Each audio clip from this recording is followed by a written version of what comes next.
Marvel Tokon Fighting Souls just had a fantastic trailer during the Sony State of Play Japan that happened just recently. We got details on a brand new closed beta next month, the characters that will be a part of the second beta, along with a brand new stage reveal, and maybe even a slip up of them possibly confirming a story mode being included in Marvel Tokon Fighting Souls. But before we get into that fully, make sure to show off your hype for Marvel Tokon Fighting Souls by scrolling down and hitting those like, hype, and subscribe buttons to help us reach our like goal of 25 likes on this video, and so you don't miss out on any Marvel Fighting Souls news as it comes out. Also, consider becoming a member of the channel to be listed and have your approved and chosen images shown at the end of videos, just like this one. Now, without further ado, let's get right into the reveals that happened for Marvel Tokon Fighting Souls. First and foremost, a second closed beta has been announced for the game,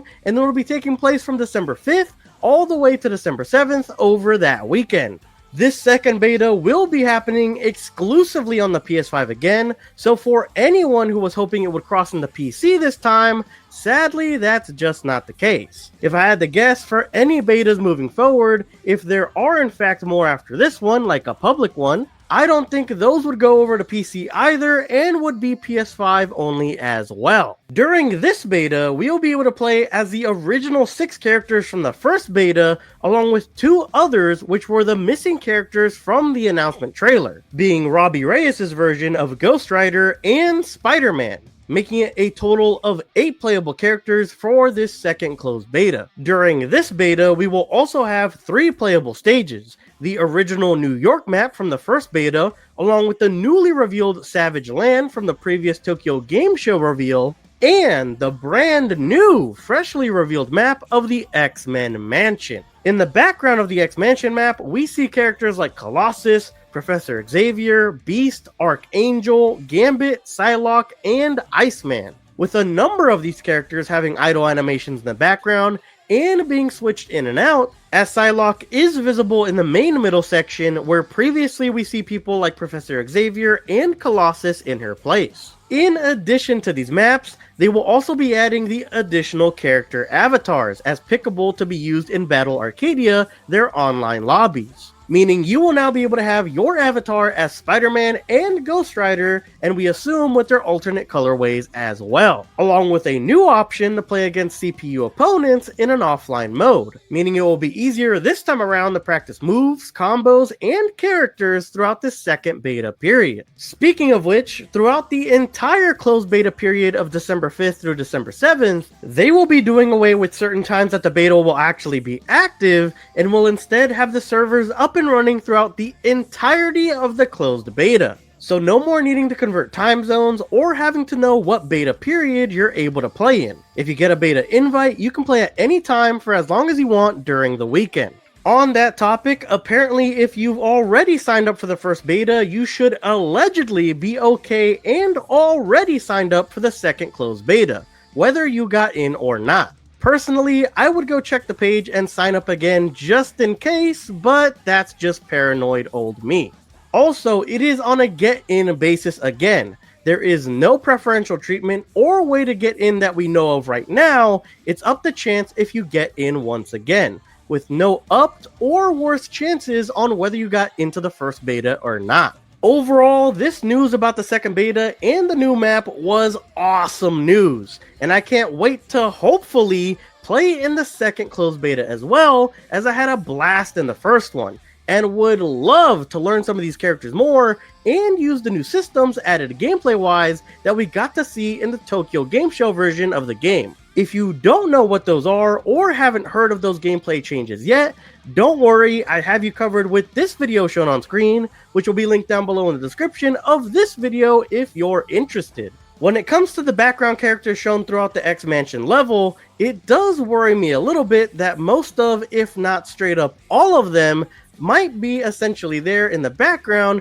because they won't be a part of the full roster of the game. Of course, there are other fighting games that have had background characters still make it into the roster, and is something we thought might even happen with someone like Daredevil, since we see him in the New York map in the window, but it happening to multiple characters, let alone all of these characters across different maps, seems like too much copium, at least in my opinion. And with some awesome characters being shown in the background like Colossus, or even someone like Gambit and Psylocke, I know some people are gonna hate to hear it, but those characters might just end up not making it into the launch roster for the game. Now, when it comes to them teasing a story mode or story elements, that in particular comes from the fact that when they were asked why they chose the Robbie Reyes version of Ghost Rider, they said, "I can't get into too much detail today, but in terms of the story, there was a reason why we wanted to feature a younger Ghost Rider. That was the main reason we went with Robbie Reyes instead of Johnny Blaze." To what this story reason in as to why he was chosen instead of Johnny,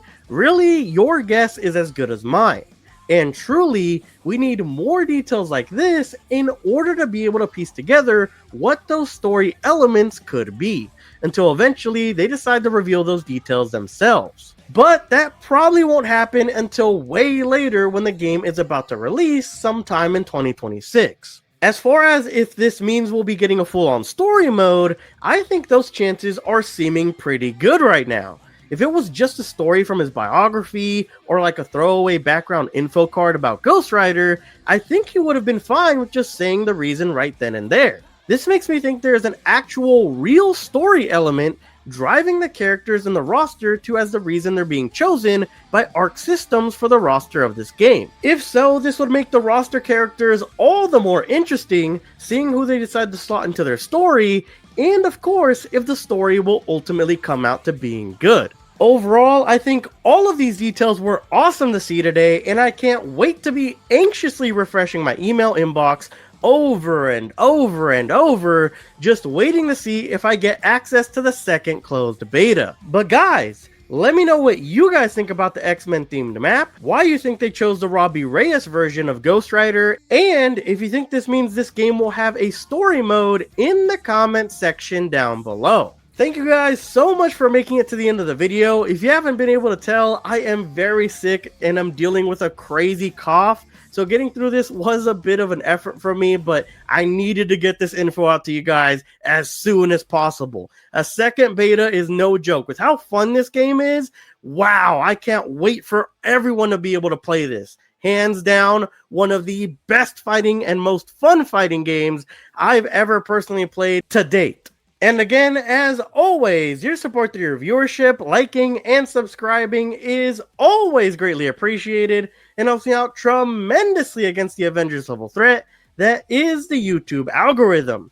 Thank you guys so much for watching, and I hope to catch you guys next time. Peace!